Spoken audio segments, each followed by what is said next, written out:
መልካም። ስለዚህ ሰዎች በክርስቶስ ኢየሱስ ካመኑ በኋላ መልካም ስራ በመስራት እንዲጸኑ ታምናለህ? መልካም ስራ በመስራት መጽናት እንዳለባቸው ታምናለህ? አዎ አምናለሁ። እሺ ቢቲ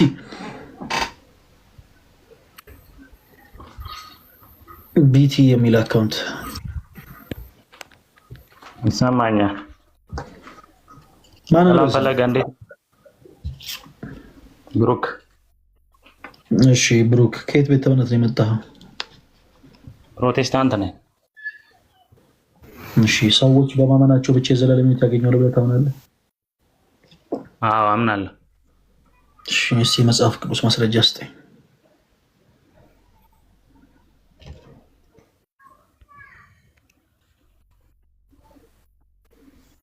ሄሎ አይሰማም? ይሰማል። የመጽሐፍ ቅዱስ ማስረጃ ስጠኝ። ሰዎች በማመናቸው ብቻ የዘላለም ሕይወት እንደሚያገኙ የሚናገር ዮሐንስ ወንጌል ላይ ምዕራፍ ማነው? በእርሱ የሚያምን ሁሉ የዘላለም ሕይወት አለው ይላል። በእርሱ የማያምን ደግሞ ይፈረድበታል። በእርሱ የሚያምን ሰው የዘላለም ሕይወት አያገኝም አላለም። እኛ በማመኑ ብቻ ነው የዘላለም ሕይወት የሚያገኙ? አዎ ብለኛል። ስለዚህ በማመን ብቻ ነው የዘላለም ሕይወት የሚገኝ የሚል ማስረጃ ነው ፈልገው። አሁን ጉዳዩ በማመን የዘላለም ሕይወት ይገኛል ወይስ አይገኝም አይደለም፣ በማመን ብቻ ነው ወይ ነው። ስለዚህ ሰዎች በክርስቶስ በማመን የዘላለም ሕይወት ያገኛሉ። ሶቪየስ የታወቀ ነው። በማመን ብቻ የሚል ማስረጃ ስጠኝ። ቃል በቃል በማመን ብቻ የሚል ነው የፈለግከው? ቃል በቃል አላልኩም። ኢየሱስ ያደላል የሚል ጥቅስ አለ መጽሐፍ ቅዱስ ላይ? ቃል በቃል የጌታን ስም የሚጠራ አይ ነገሮችን ቃል በቃል አንተ ባሰብከው መንገድ ልናገኛቸው አንችልም፣ ግን ትምህርቱን ነው የምንነጋገር። ጠየቅኩን። ቆይ ብሩክ ኢየሱስ ያደላል የሚል ጥቅስ አለ መጽሐፍ ቅዱስ ላይ? ኢየሱስ ያድናል አንተ ባልከው መንገድ ላይኖር ይችላል፣ እርግጠኛ አይደለሁም። ነገር ግን ኢየሱስ እንደሚያድን በጣም ብዙ ቦታ ተጽፏል። ጎበዝ ልጅ። አሁን ኢየሱስ ያድናል የሚል ቃል የለም መጽሐፍ ቅዱስ ላይ፣ ግን የኢየሱስ ክርስቶስን አዳኝነት መጽሐፍ ቅዱስ ይናገራል። ስለዚህ ስለ አዳኝነቱ ጥቅስ ብንጠየቅ እኔ እናንተ ከመጽሐፍ ቅዱስ እልፍ የምናነሳቸው ጥቅሶች ይኖራሉ ማለት ነው። አንቸገርም። በተመሳሳይ እኔ አሁን ስጠይቅህ ቃል በቃል አምጣ አላልኩም። እኔ አምናት ፕሮቴስታንት እንደ ፕሮቴስታንት ቃል በቃል ማርያም ታማልዳለች የሚል ጥቅስ አምጡ ብለው እንደሚጠይቁት እኔም ቃል በቃል ሰዎች በማመናቸው ብቻ የዘላለም ሕይወት ያገኛሉ የሚል ጥቅስ አምጣ አልልህም። እና ሀሳቡን የሚያብራራ ጥቅስ ነው የምፈልገው። አሁን ይሄኛው አሁን ያነሳው ሀሳብ ሰዎች በክርስቶስ በማመን እንደሚድኑ ነው የሚናገረው። ይድናሉ። ሰዎች በክርስቶስ በማመን የዘላለም ሕይወት ማግኘት ማለት ያው የዳነ ሰው ነው አይደል? የዘላለም ሕይወት የሚያገኘው ትክክል ነህ። ሰዎች በማመን ይድናሉ ብያለሁ እኮ። አሁን ጥያቄ በማመናቸው ብቻ እንደሆነ ግን የሚያብራራ ነገር ሌላ ምንም አይነት ስራ ምናምን አያስፈልጋቸውም። በቃ በማመናቸው ብቻ የሚል አይ አሁን እኔ እያልኩ ያለሁት ምንድን ነው፣ እሱ ስራ አያስፈልግም ማለት አይደለም። ሰው ግን ስራ የሚሰራው ስላመነ ነው እንጂ ለመዳን የዘላለም ሕይወት ለማግኘት ስራ ሰርቶ ነው። የዘላለም ሕይወት የሰዎች ልፋት ውጤት ሽልማት ነው ብዬ አላምንም። መጽሐፍ ቅዱስ ካልጠቅስ ስህተት እንደሆነ ልንገርህ። ለምሳሌ ሼህ ሁሴን አላሙዲ በጣም ብዙ ሲሆኑ ሰዎችን ተርበው አብልተዋል፣ ተጠምተው አጠጥተዋል። ክርስቶስ ዳግም ለፍርድ ሲመጣ የሚጠይቀው ተርቤ አብልታችሁኛል ወይ ተጠምቼ አጠጥታችሁኛል ወይ ነው። ሰው ሙስሊም የሆኑ ሰዎች መልካም ስራ ሊሰሩ ይችላሉ። እሺ ሰው መልካም ስራ ነው የሚሰራው ስለዳነ ነው አይባልም። ያልዳነም ሰው መልካም ስራ ሊሰራ ይችላል፣ ግን አይድንም ነው ባጭሩ። በመጀመሪያ በክርስቶስ ያላመነ ሰው የፈለገ መልካም ስራ ቢሰራ አይድንም ባጭሩ። በመጀመሪያ መልካም ስራ ከመስራቱ በፊት በክርስቶስ ኢየሱስ ማመን አለበት። አሁን ይሄ የማይሆን ሀሳብ ነው። ይሄ ሰው የራስን አገላለጽ ነው የገለጽከው። በማመን ብቻ እሺ፣ የጠየቅኩን ብቻ አንድ ጊዜ በማመን ብቻ የሚል ሀሳብ ነገሩን ግልጽ ለማድረግ ነው። ያንን ሰው የሚድነው የዘላለምን ሕይወት የሚያገኘው በእምነት ነው ማለት ስራ አያስፈልገውም ማለት አይደለም። በዛ መንገድ አይደለም የምንረዳው ነው።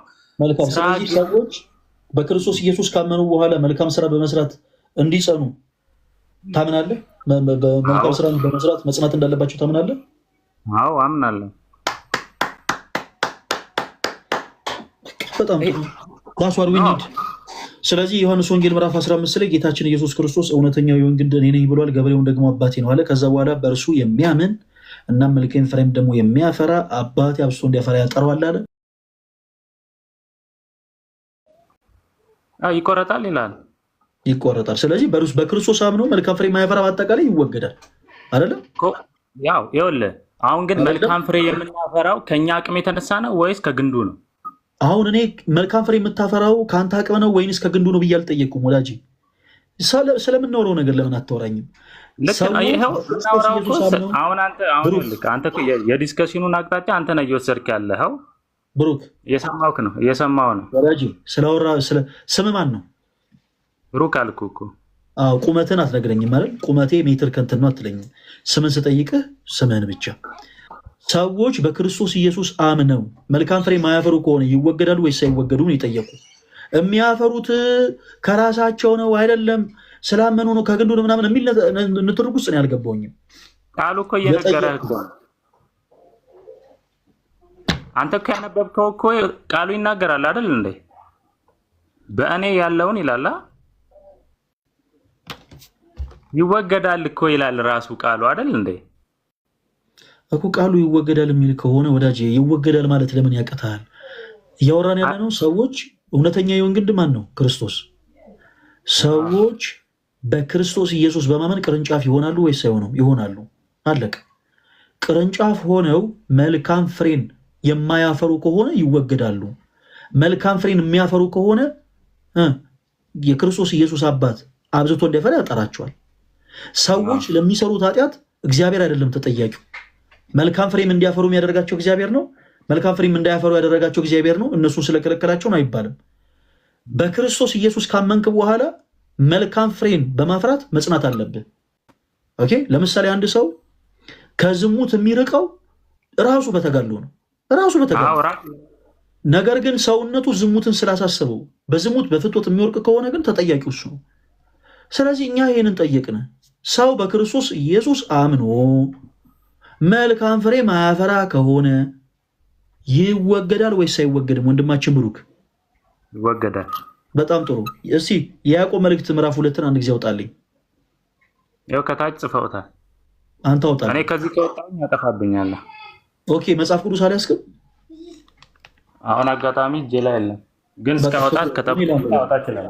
አይ ነው ችግር ይላምበል። የያዕቆብ መልእክት ምዕራፍ 2 እኔ እንግዲህ እያስወራኝ አይደለም፣ አንተ ወደ ፈለግከው እየወሰድከኝ ነው ማለት። አሁን በቀደሙ ላይ ለምሳሌ በዮሐንስ ወንጌል ምዕራፍ 15 ላይ ይወገዳል አልኩህ አይደለ? እኔ ደግሞ አንተን ጥያቄ ልጠይቅ። የሚወገደው አሁን ለምሳሌ አንተ ክርስቲያን ነህ አይደል? እሺ ነው አይደል? አዎ ክርስቲያን ነኝ። አምናለህ? እሺ በመልካም ስራ መጽናት አለብኝ ካልጸናሁኝ ይወገዳለሁ ብለሃል። ግን አሁን መልካም ስራ እዛ ጋር ለምሳሌ አንተ የሆነ ሰዓት ላይ በዝሙት ብትወርቅ ትቆረጣለህ? አዎ፣ ምክንያቱም ንስሐ የሚባል መልካም ፍሬ አለ። በዛ ንስሐ በሚባል መልካም ፍሬ ታትመ በንስሐው ተመላልሰ ወደ ክርስቶስ ኢየሱስ ማትመለስ ከሆነ አዎ፣ ዝሙት ከ10 ትእዛዛት አንዱ ነው። በደንብ ያስወግዳል። ምክንያቱም መልካም ፍሬ አይደለም።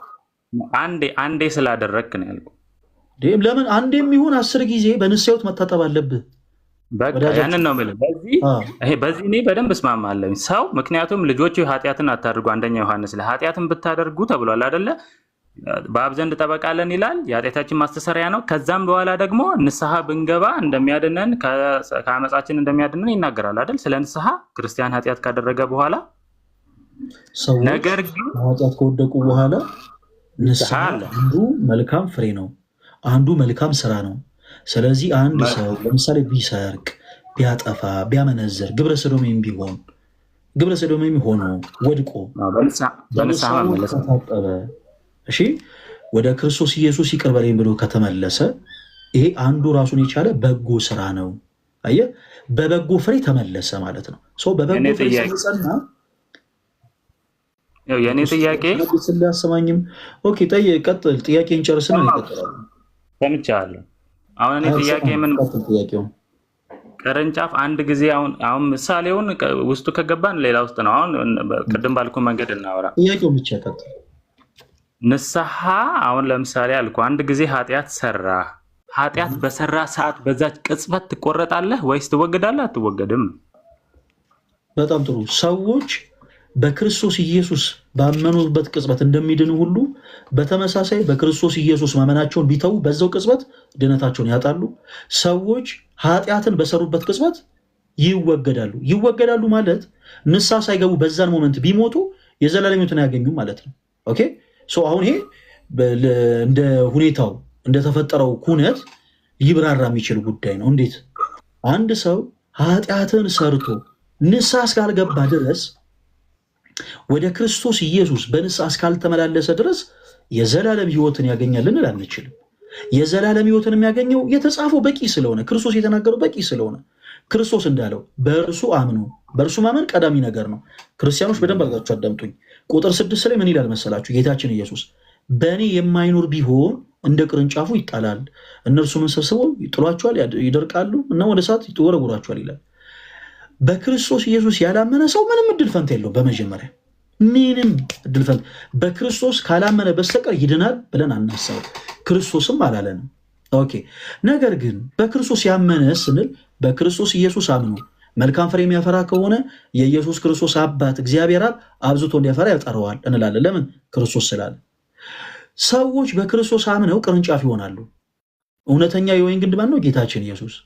ሰዎች በማመን ምን ይሆናሉ? ቅርንጫፍ ይሆናሉ። ቅርንጫፍ ከሆኑ በኋላ በኃጢአት መንገድ ቢመላለሱ እንበልና ለምሳሌ ግብረ ሰዶሜ ቢሆኑ በክርስቶስ አምኛለሁ እና ግብረ ሰዶሜ መሆናለሁ ቢል ያ ሰው ተቆርጧል፣ ተወግዷል። ከእንደገና ቅርንጫፍ የሚሆነው ዳግም ቅርንጫፍ የሚሆነው ኦኬ ዳግም ወደነበረበት ክብር የሚመለሰው በንስሐ ነው። በንስሐ ከክርስቶስ ኢየሱስ ጋር ዳግም ታርቆ ነው። ካልሆነ ግን በዛው ስራው ጸንቶ ግን እዚች ዓለም ድካም ቢያርፍ ይሄ ሰው ባጭሩ ተወግዷል ብለን ነው የምንናገረው። ስለዚህ ዳግም እኛ የምንናገረው የምንመሰክረው ቃል በአጠቃላይ ክርስቶስ ያለውን መሆን አለበት። ጉዳዩ እንደ ሁኔታው ደግሞ ለምሳሌ ረዥም ጊዜ በኃጢአት መንገድ ተመላልሶ በ11ኛው ሰዓት ንስሐ ገብቶ ከሆነ ያ ሰው ቅድም እንዳልነው ዳግም እርሱ ቅርንጫፍ ነው። ዳግም በቃ በንስሐ ሕይወት ተመልሷል። ከዛ ዳግም ደግሞ በጎን ስራ በመስራት ይጸናል።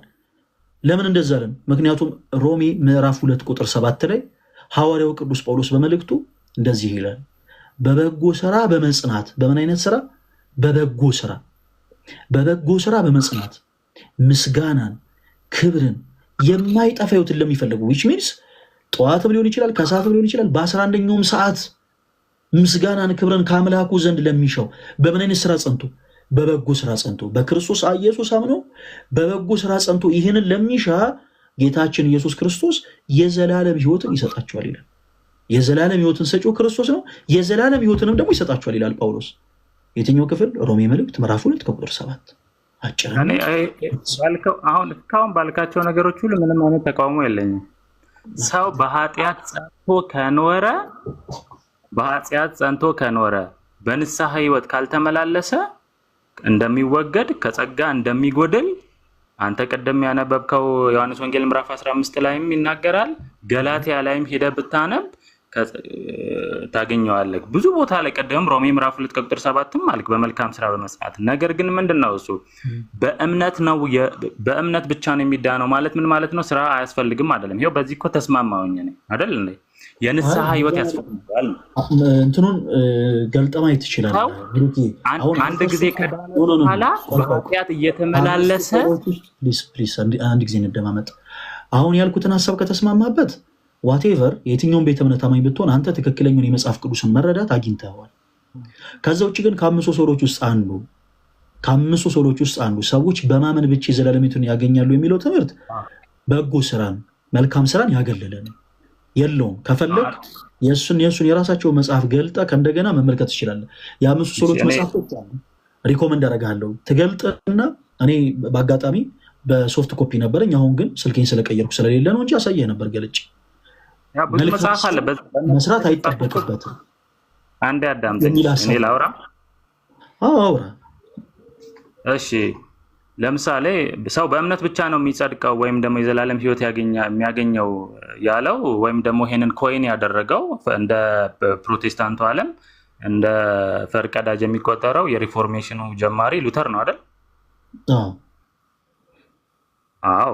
ለምሳሌ ሉትራኖች ሰው በኃጢአት ሕይወት ከተመላለሰ በንስሐ ካልተመለሰ ከጸጋ እንደሚጎድል እንደሚቆረጥ ያምናሉ። ይሄን ታውቃለህ? አያምኑ።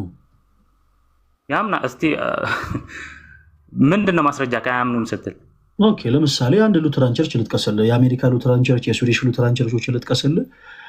ጌይ ፓስተሮች ያሏቸው ግብረ ሰዶሚነት ኃጢአት ነው።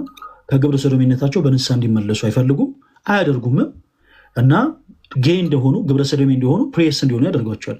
ለምሳሌ ዌብሳይቱን ቅድም ሰርች አድርገህ ማየት ትችላለህ። ዌብሳይቱን ቅድም ለሁሉም ሳነብላቸው ነበር። አሜሪካ ሉተራን ቸርች ቆይ አንድ ጊዜ ላንብበው እና አዳምጠኝ። አሜሪካ ሉተራን ቸርች ላርጀስት ሉተራን ቸርች ባዲ ኢን ዩናይትድ ስቴትስ አሎስ ፎር ኤልጂቢቲኪው ሜሬጅ ኤንድ ኦርዲኔሽን ይልና ኢኤልሲ የፖሊሲ ሚል አላቸው። ኢቫንጀሊካል ሉተራን ቸርች የሚል ፖሊሲ ማለት ነው። በፖሊሲያቸው ምን ብሎ አስቀምጠዋል? ኤቭሪ ኤልጂቢቲኪው ኢንዲቪጁዋልስ አር ዌልካም ኤንድ ኢንከሬጅ ቱ ቢካም ሜምበርስ። እያንዳንዳቸው ግብረ ሰዶሜ የሆኑ ሰዎች ወደ ቸርቹ ሲመጡ እንኳን ንስሐ ገብተው ከግብረ ሰዶሜነት ህይወት ርቀው ወጥተው እንኳን እንዲመለሱ አይደለም እንዳሉበት ማንነት እንደ ግብረ ሰዶሜነታቸው ፕሬስና ፓስተር እንዲሆኑ ያደርጓቸዋል። ይህንን ዌብሳይቱን ከፍታችሁ ማንበብ ትችላላችሁ። እንግዲህ የመጀመሪያዋ የፕሮቴስታንት ቸርች ሉተራን ቸርች ነች። ባይዘው ሁሉም ከዛ በኋላ ያለው እንደምናውቀው መጤ ነው። የመጀመሪያዋ ቸርች ሉተራን ቸርች ነች። ይቺ አሜሪካን ሉተራን ቸርች ሲንስ 1991 ምን ያክል የዓመት ርቀት እንዳለው ተመልከቱ። ከ1991 እንደ አውሮፓውያን አቆጣጠር ጀምሮ ይህንን እንትን አጽድቀዋለች በቸርቹ። ሉተራን ቸርቾች አሁን ላይ ይህን ያስተምራሉ ወይ? በፍጹም። ይህን ስለማያስተምሩ ዋን ሴቭድ ኦልዌይስ ሴቭድ ብሎ ስለሚያምኑ አንድ ጊዜ ሰው በክርስቶስ አምኖ ከዳነ በቃ ድኗል፣ ምንም ቢያደርግ ድነቱን አይታጣም ብለው ስለሚያምኑ ሰው ግብረ ሰዶሜም ቢሆን ትራንስጀንደርም ቢሆን በየትኛውም አይነት ህይወትም ያለ ቢሆን ፓስተር ጭምር እንዲሆን ይፈቅዳሉ። በቸርቾቻቸው ወንድ ከወንድ ያጋባሉ፣ ሴት ከሴት ያጋባሉ። ይህንን ዌብሳይትን ገልጠ ማየት ትችላለህ። እነሱን ወክለህ ባትናገር ጥሩ ነው፣ እንደኔ ማለት ነው። አሁን አንተ ያለ መረዳት ጥሩ ነው። አንተ ደግሞ እነሱን ወክለህ አይ እንደዚህ ነው እነሱ አይሆኑ ምናምን ብለህ ባትከራከር ጥሩ ነው። ይጨርሳል። እኔ ደግሞ ላውራ። አሁን አንተ እየጠቀስክልኝ ቸርች በአሜሪካ ያለች አንድ የሉትራን ሆና ግን ምንድነው እሱ በሉትራን ላይም እኮ በጣም ኮንዘርቫቲቭ የሆኑ ሉትራኖች አሉ። ከዛ ደግሞ ሊብራል አለ። በሊብራል ሳይድ ያለችው አሁን የጠቀስካት ቤተ እምነት አለች። በጣም ኮንዘርቫቲቭ የሆኑ ደግሞ አሉ። ያ ማለት ምንድነው እሱ ኮንፌሽን። አሁን አንተ ሉትራኖች በዚህ ያምናሉ ስትል ማስረጃ ማቅረብ ያለብክ ኮንፌሽናቸው ነው አይደል? የሉትራን ሁሉንም ሉትራን ያደረጋቸው ቢያንስ የሉተር ስሞል ካታኪዝም እና የኦክስበርግ ኮንፌሽንን የሚቀበል ነው አይደለ? ህብረትም እኮ ታደርጋላችሁ ከነሱ ጋር በቅርብ ጊዜ በየትኛው ትምህርት ተቋም እንደሆነ በሀሳብ እንድታገዜ ብዬ ነው። እኔ ብዙ ስለማላቅ ማለት ነው። ኢትዮጵያ ውስጥ የሆነ የፕሮቴስታንት የነገረ መለኮት ትምህርት መማሪያ ቦታ ያለ ይመስለኛል እንደዚህ አይነት ስፓት እና ተማሪዎችን ሲያስመርቁ ባይዘዌ መጥተው የክብር እንግዳ ሆነው የተጠሩት ሰዎች ከሶስቱም ቸርቾች የመጡ ናቸው። ከዩናይትድ ሜቶዲስት ቸርች ሶስቱም ግብረ ሰዶሜን ያጸደቁ ቸርቾች ማለት ነው። ብራዘር አንተ አሁን እዚህ ጋር መጥተህ እንደዛ ብትልም የአንተ ግን ካውንስል ከላይ ያሉ ካውንስል ሜምበር የሆኑ የካውንስል ኃላፊ የሆኑ ሰዎች እነዚህ ሰዎች እንደ ክብር እንግዳ አድርገው ጠርቷቸው የስዊዲሽ ሉተራን ቸርች ቢሾፕ ሴቷ ማለት ነው ሴት ነች። የስዊዲሽ ሉተራን ቸርች ቢሾፕ ሴት ነች። እሷም መታለች። እናም ደግሞ የአሜሪካን ሉተራን ቸርቾችን መጥተዋል። ዊች ሚንስ ህብረት ታደርጋላችሁ። አሁን እሷ ቸርች ሌላ ነች ምናምን አይ ነው ያቺ ቸርች ሌላ ነች። የአሜሪካ ሉተራን ቸርች ሌላ ነች። የስዊዲሽ ሉተራን ቸርች ሌላ ነች። ግን ደር ፕሮቴስታንት ተብለው የሚካተቱ ቁጥርም ሲቆጠር አንድ ላይ የምትቆጠሩ ናችሁ። የፕሮቴስታንት ቁጥር ሲባል አንድ ላይ ነው የምትቆጠሩት፣ አንድ ፕሮቴስታንቶች ተብሎ ማለት ነው። ኢትዮጵያ ውስጥ ያለችው ግን መካነ ኢየሱስ ነች ወይ አይደለች? ይህንን እኔ አውቃለሁ። ይህንን አንተ እንድታስረዳኝ አልፈልግም፣ ምክንያቱም ስላደግኩበት ማለት ነው። በመካነ ኢየሱስ ውስጥ አውቃታለሁ። በአሜሪካ ያለችው ሉተራን ቸርች አንድ ጥቀስልኝ ስላልከኝ ነው የጠቀስኩልህ እንደ ሀሳብ። አሁን ላይ እነሱ ስለሚቀበሉ ቆይ ነገሩ እንዳይረዝም ፕሊስ በደንብ አድርገህ አዳምጠኝ። እነሱ እንደዚህ ብለው አያምኑም የሚል ሀሳብ ስታነሳ የሚያምኑ አሉ ብዬ ያነሳው በምክንያት ነው። እነሱ የሚያምኑ አሉ ማለት ግን ሁሉም ፕሮቴስታንቶች ይሄ ሙሉ ወንጌሉ መሰረተ ክርስቶስም ቃለ ሕይወት መካነ ኢየሱስም ኢትዮጵያ ውስጥ ያሉት ምናምን በአጠቃላይ ሁሉ ይህንን ጉዳይ አክሴፕት ያደርጉታል ይቀበሉታል እያለን ግን አይደለም። ይሄ ትምህርት ግን ኖሮ በጣም የበከላቸው የበረዛቸው ደግሞ የፕሮቴስታንት ቤተ እምነቶች አሉ። ያንን እንደ ሀሳብ ነው ያነሳ ነው። ሰዎች በማመናቸው ብቻ የዘላለም ሕይወት ያገኛሉ ወይ? አይ በፍጹም። ስለ ኢኒሻል ሳልቬሽን ግን አንድ ቡራ እንድትረዳ የሚፈልገው ነገር ኦርቶዶክስ ቅድስት ቤተክርስቲያናችን በነገረ ድነት ትምህርት ዙሪያ በነገራችን ላይ ሰዎች በመጀመሪያ በክርስቶስ ኢየሱስ በማመን ይድናሉ ብላ ነው የምታሰበው። ኢኒሺያል ሳልቬሽን ማለት ነው። ይህንን ድህነት ሲያገኙ ምንም አይነት ስራ መስራት አይጠበቅባቸውም። በቃ በክርስቶስ ኢየሱስ በማመን የምናገኘው ድህነት ምንም አይነት ስራ ያስፈልገው። አንዳንድ ሰው ልክ እንደዛ አድርጎ ይሰለናል። እኛ በስራችን በጽድቃችን ነው ክርስቶስን አምነን ሄዳን ምናምን ምንል ይመስለዋል። እኛ እንደዛ ብለን አናምንም። ትክክለኛውም የመጽሐፍ ቅዱስም ትምህርት ያ ነው። ሰዎች ክርስቶስ ኢየሱስን በማመን የሚያገኙት ድህነት ምንም አይነት ስራ ኢንቮልቭ የሚያደርግ አይደለም። ነገር ግን ሰዎች በክርስቶስ ኢየሱስ ካመኑ በኋላ በበጎ ስራ መጽናት አለባቸው። ቅድም እንዳልነው ቅዱስ ጳውሎስ እንደተናገረ በሮሜ መልእክቱ ምዕራፍ 2:7 ላይ ቅዱስ ጳውሎስ እንደተናገረው በበጎ ስራ በመጽናት ምስጋናን፣ ክብርን የማይጠፋ ሕይወትን ለሚፈልጉ እርሱ የዘላለም ሕይወትን ይሰጣቸዋል እንዳለ የዘላለም ሕይወትን ለማግኘት ሰዎች በክርስቶስ ኢየሱስ አምነው ከዛ በበጎ ስራ ደግሞ ምን ማለት አለባቸው? መጽናት አለባቸው። ይሄን ትምህርት ከሆነ አንተ ገንዘብ ያደረግከው ይህ ትክክለኛ የመጽሐፍ ቅዱስ ትክክለኛ ትምህርት የነገረ ድነት ትምህርት ነው። በዚህ ላይ ምንም አንተን የምንከራከር ሀሳብ አይኖርም። ከዛ ውጭ ግን አይ የለም ሰዎች በማመን ብቻ የዘላለም ሕይወትን ያገኛሉ ዋን ሴቭድ ኦልዌይስ ሴቭድ የሚል ትምህርትን የሚቀበሉ ፕሮቴስታንቶች የለም ካልክ ግን ጉንጫ እኔ አሁን ፈለግ የፈለግኩት ምንድነው እሱ አንተ እንደዚህ አይነት ሀሳብ ለምሳሌ ሉትራኖች በሆነች የአሜሪካ ኢቫንጀሊካል ሉትራን ቸርች በኢን አሜሪካ ያለችው ይህንን ኤልጂቢቲኪውን ተቀብላለች፣ አጽድቃለች። መሰረቷ ደግሞ ይሄ ሁላ ነገር ውስጥ የከተታት ዋን ሴቭድ ኦልዌይስ ሴቭድ የሚለው አስተምህሮ ነው ስትል፣ እንደውም ይህንን ትምህርት የሚያስተምሩ ሌላ ቤተ እምነቶች ለምሳሌ ሪፎርምድ ቸርች በቃ ዋን ሴቭድ ኦልዌይስ ሴቭድ የሚለውን እነሱ ናቸው የሚታወቁበት። ሉትራኖች ዋን ሴቭድ ኦልዌይስ ሴቭድ የሚለውን አስተምህሮ አይታወቁበትም። እንደውም ሰው ያለ ንስሐ ኃጢአት ሰርቶ በኃጢአት ከጸና በንስሐ ካልተመለሰ በቅዱሳት ሚስጥራት ጸጋን እየተካፈለ ካልሄደ ይቆረጣል ብላን የምታምነው እንደውም ሉትራን ማለት ነው።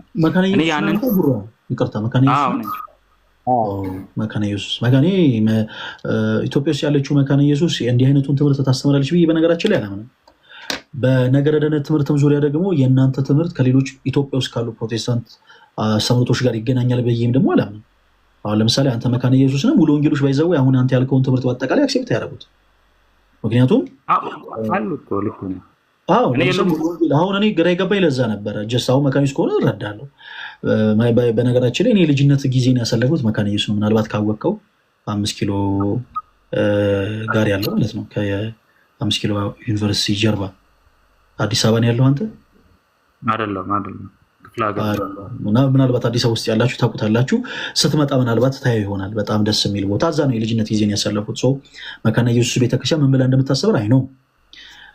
በአሜሪካ ያለችው ሉተራን ቸርች እና ኢትዮጵያ ውስጥ ያለችው ሉተራን ቸርች በብዙ ነገርም ደግሞ አሁን ለምሳሌ በዚህ ትምህርት ዙሪያ አሜሪካ ሉተራን ቸርች አክሴፕት ባደረገቻቸው ዙሪያዎች የኢትዮጵያ ውስጥ ያለችው መካነ ኢየሱስ በጣም ሲሪየስ እንደሆነችም አውቃለሁ፣ እረዳለሁ። በነገረ ድነት ትምህርት ዙሪያ ግን አሁን ልክ ስንግባባ አንተ ያልካቸውን ነገሮች ሙሉ ወንጌል ውስጥ ያሉ ሰዎች አይቀበሏቸውም። አሁን ሙሉ ወንጌል ውስጥ ያሉ ሰዎች ፕሮቴስታንቶችን ቀርብ ብለህ ስጠይቃቸው ጉራ በማመናቸው ብቻ ነው ሰዎች የዘላለም ሕይወትን የሚያገኙ ይለዋል። ለምሳሌ ቅድም ከአንተ በፊት የገባ ወንድማችን የዮሐንስ ወንጌል ምዕራፍ 15 ቁጥር 2ን ስናስነብበው ያው ገጸ ንባቡን የምታስታውሰው ይመስለኛል። አንተም ሰዎች ምን ይላል ጌታችን ኢየሱስ? እውነተኛ ወይን ግንድ እኔ ነኝ፣ ገበሬውም አባቴ ነው። ከዛ መልካም ፍሬ የሚያፈሩትን አባቴ አብዝቶ እንዲያፈራ ያጠራቸዋል። ከዛ መልካም ፍሬ የማያፈሩትን ግን ያስወግዳቸዋል ይላል። አሁን ያ ወንድማችን ለምሳሌ ልክ ስንጠይቀው ሰዎች በክርስቶስ ኢየሱስ በማመን ቅርንጫፍ ይሆናሉ፣ ያው ይሆናሉ አለ። ከዛ መልካም ፍሬን ባያፈሩስ በክርስቶስ አምነው ይወገዳሉ ወይስ አይወገዱም? አይወገዱም። ይሄ ነበር የሱ መልስ። አሁን አንተ ያልከው ትምህርት የመካነ ኢየሱስ ብቻ ትምህርት እንደሆነ አድርገን ግን ብንቀበለው መልካም ነው ባይነኝ። ለምን መሰለህ? ሌሎች ፕሮቴስታንት የሆኑ ቤተ እምነቶች ውስጥ ያሉ ሰዎች ይህንን አይቀበሉት። ምንም አይነት ስራ በነገራችን ላይ አንዳንድ የፕሮቴስታንት ላይፎችን ለመከታተል ሞክል ቡራ ምንም ሰዎች ምንም አይነት ስራ መስራት አይጠበቅባቸውም ብለው የሚናገሩ አሉ። እዚሁ ላይቭ ላይ በክርስቶስ ኢየሱስ አምናለሁ ከዛ በኋላ ምንም ስራ መስራት የኦርቶዶክስ ቤተክርስቲያን የተቃወሙ ገዳሜ ላይ አይጠበቅብህም። ቆይ ልጨርስልህ። ገዳሜ ላይ አይጠበቅብህም፣ ጽድቅ መስራት አይጠበቅብህም፣ የተራበ መብላት አይጠበቅብህም፣ የተጠማ ማጠጣት በቃ አንተ አንዴ ድነሃል የሚል ሀሳብን የሚናገሩ ሰዎች አሉ። የኦርቶዶክስ ቤተክርስቲያን ትምህርት የተቃወሙ መስሏቸው ሰው እኔ አሁን የአንተን ሀሳብ ጥሩ ሆኖ ከመጽሐፍ ቅዱስ ጋር ጥሩ የተገናዘበ ትምህርት ሆኖ አግኝቸው አንድ ያልተቀበልኩት ነገር ምንድነው ኢንጀነራል ግን አታደርገው ይሄ የፕሮቴስታንት ትምህርት ነው አትበለን ነው። አሁን ይሄ እንደዛ አላልኩኝ። እኔ አሁን እያወራ ያለው ምንድነው ፕሮቴስታንቱን ወይም ደግሞ ማለት በፕሮቴስታንት ውስጥ እኮ በጣም ብዙ ዲኖሚኔሽኖች አሉ። እነኛን ሁሉን ያስተምሯቸውን ጠንቅቄ አውቄ ሁሉም እኔ እንደምናገረው ነው ማለት በጣም ማለት በተሳሳተ መንገድ ሪፕሬዘንት ማድረግ ነው የሚሆነው። እኔ እነሱንም ሪፕሬዘንት የማድረግ ፍላጎትም አቅሙም የለኝም። እኔ የማውቀው ምንድነው እሱ እኔ ያለሁበትን የማምነውን ግን ባለኝ መረጃ እኔ ሉትራኖች ዋን ሴቭድ ኦልዌይስ ሴቭድ የሚለውን ትምህርት አያስተምሩ። ከጸጋ ሰው ይጎላል። በንስሐ ካልተመለሰ በዛ ማለት በቃሉ እነኚህ ሚንስ ኦፍ ግሬስ በሚባሉት የእግዚአብሔርን ጸጋ እየተቀበለ የንስሐ ህይወት ነው መኖር ያለበት። በኃጢአት ጸንቶ ከኖረ እንደ ቃሉ ይወገዳል። ሳይሆን ከጸጋ መግደል አለ። ምናልባት አሁን ስለጠቀስኩልህ ቸርቾች ምን ያክል መረጃ አለ? ስለ ዩናይትድ ሜተሪስት ቸርች፣ ስለ ስዊዲሽ ሉተራን ቸርች፣ ስለ አሜሪካ ሉተራን ቸርች ምን ያክል መረዳት አለ? አሁን ስላወራሁልህ ነገር መረጃዎች ነበሩ ከዚህ በፊት። ኤልሲኤ ማን ነው ይሄን ኤልጂቲቢቲ ኪውን አክሰፕት አድርገው የኢትዮጵያ መካነ ኢየሱስም ከእሷ ጋር ያላትን ህብረት ኤክስ ኮሚኒኬት ማለት ህብረቷን እንዳቋረጠች አውቃለሁ እንደተቀበሉ ምንኛ። እኔ ግን አሁን እኔ እያልኩ ያለሁት ምንድነው እሱ ይህንን የመቀበላቸው ምንድነው ጀስቲፊኬሽናቸው፣ በምን ምክንያት ነው ይህንን የተቀበሉት የሚለውን በደንብ አላውቅም። ግን ጀስቲፊኬሽናቸውን በእርግጠኛነት የምነግር አንዴ የዳነ ሰው አይጠፋም በሚል አይደለም ነው። ምክንያቱም አዝ ሉትራን እንደ ቤዝ ይሄ ተቀባይነት ቡራዬ ምን አለ መሰለህ እሱም ትምህርት ባይት ሰልፍ ገዳይ ነው። አሁን በ1991 ላይ በየትኛው አይነት ትምህርት ነው እንዲህ አይነቱን ነገር የተቀበሉት? በጣም ብዙ ማስረጃዎችን ማቅረብ ይቻላል ቡራዬ። አሁን ምንድነው መሰለህ በነገሮች ላይ በጣም ብዙ መረጃዎች ሳይኖሩ ስለነሱ በነገሮች ላይ እርግጠኛ ሆነ ባታወራ ደስ ይለኛል። በአሜሪካ ሉተራን ቸርች፣ የዩናይትድ ሜተሪስት ቸርች እና የስዊዲሽ ሉተራን ቸርቾች እነዚህ ግብረ ሰዶሜንን ኦፊሻሊ አክሴፕት አድርገው ያጸደቁ ሰዎች ዛሬም ድረስ ለዚህ ሀሳባቸው የሚጠቅሷቸው የሚከለሉባቸው የመጽሐፍ ቅዱስ ሀሳቦች አሉ።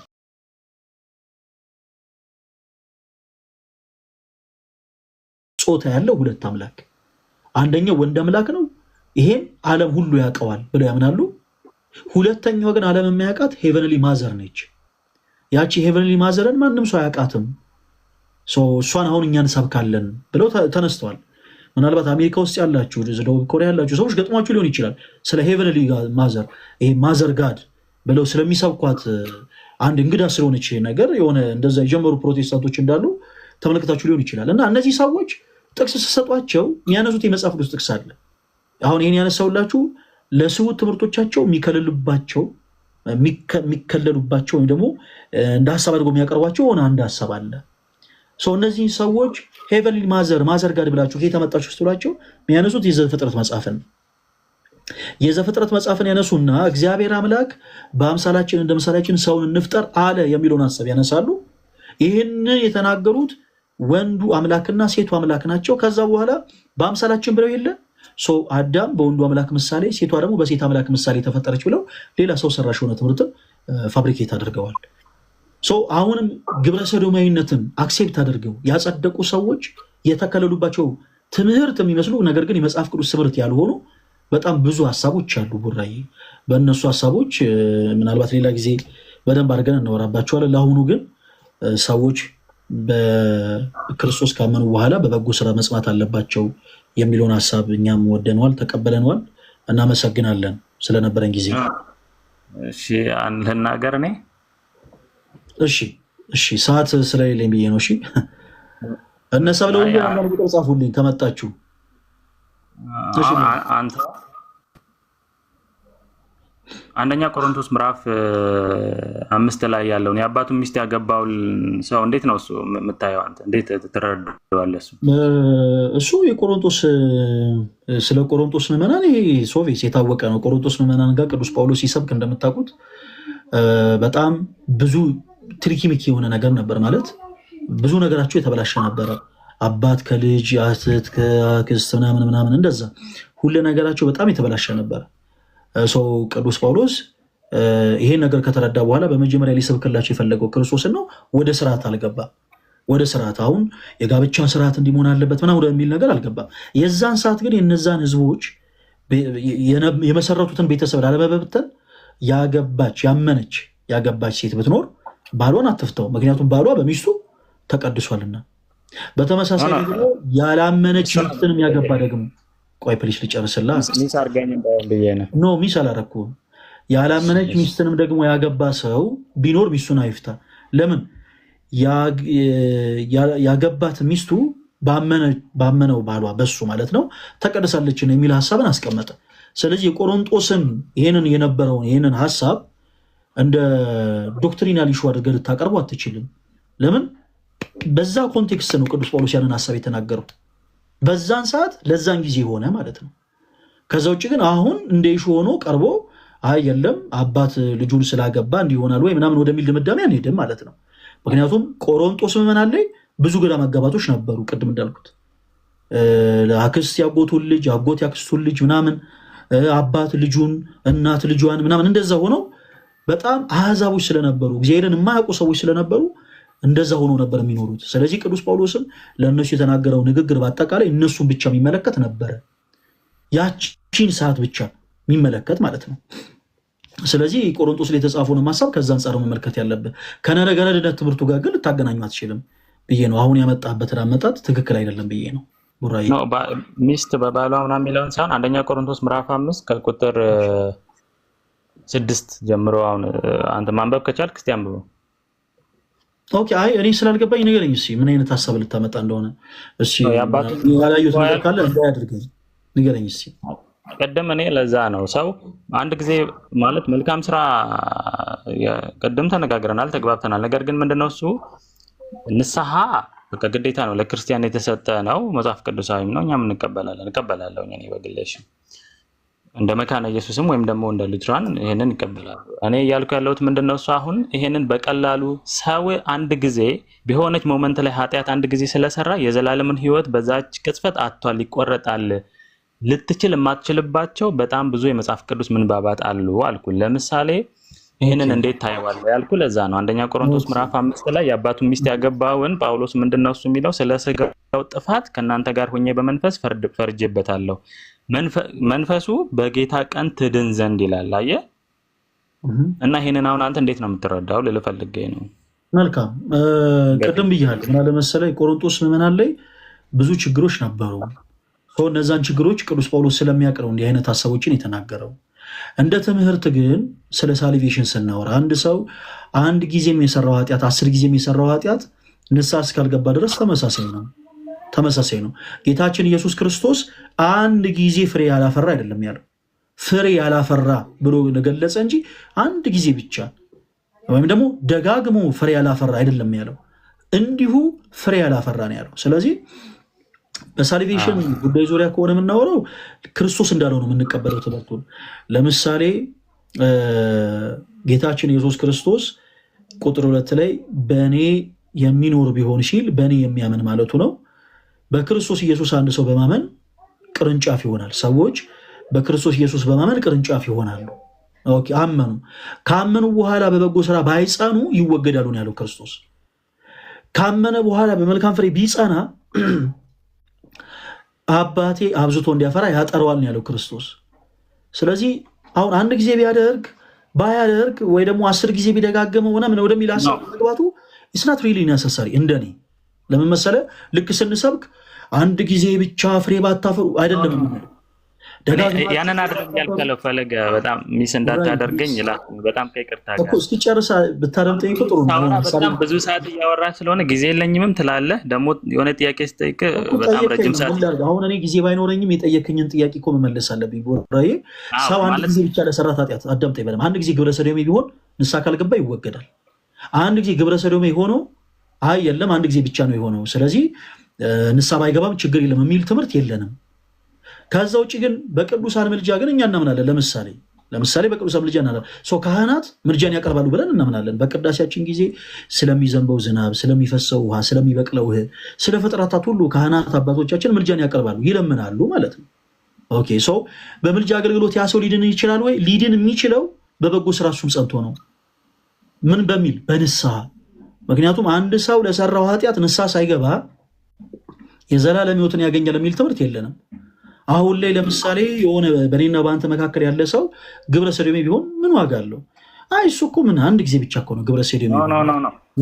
ግብረ ሰዶማዊ መሆን ማለት ፈለገ አንድ ጊዜ ግብረ ሰዶማዊ መሆን ማለት እኮ የህይወት ላይ ማለት ላይፍ ማለት ህይወት ተቀየረ እኮ በቃ አለቀ። ግብረ ሰዶማዊ ሆነ ነው አንድ ጊዜ ብቻ ከወንድ ጋር ለምሳሌ ሩካቤ የፈጸመ ንስሐ አልገባም።